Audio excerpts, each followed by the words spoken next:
So why is this history important to Kirklees? And hopefully, if some of you are able to come to the event, I can obviously go into this in a bit more detail. And the first thing to say is that there were many Black freedom fighters who came to Kirklees throughout the 19th century, which is incredibly exciting, and we should honour and commemorate their visit to this particular area.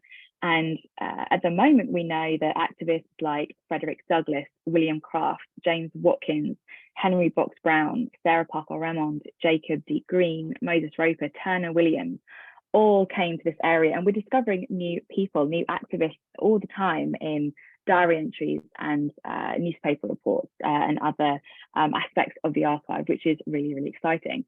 There were some abolitionists, including Jacob D. Green, who actually based themselves in the Kirklees area. Green published his autobiography in Huddersfield in the early 1860s.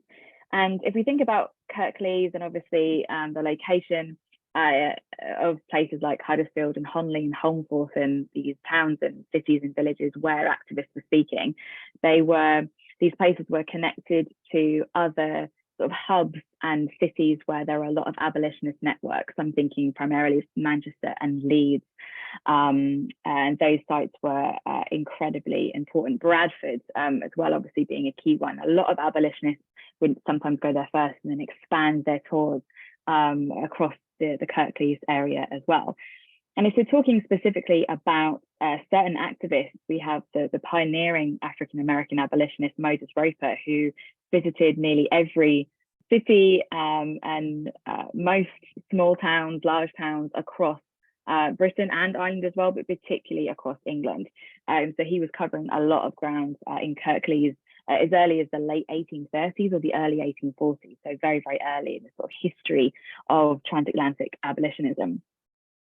So it's really important to know that, and also just to recover these stories, as I say, sort of honouring and commemorating their visits to Kirklees, the fact that they were speaking to thousands of people about their personal experiences of chattel slavery and racism. And it tells a completely different story to perhaps the stories that we learn at school, to the stories that we know and that are told in society and our museums. So it's really, really important to highlight their heroism and what they are fighting for, an anti-racist and just world.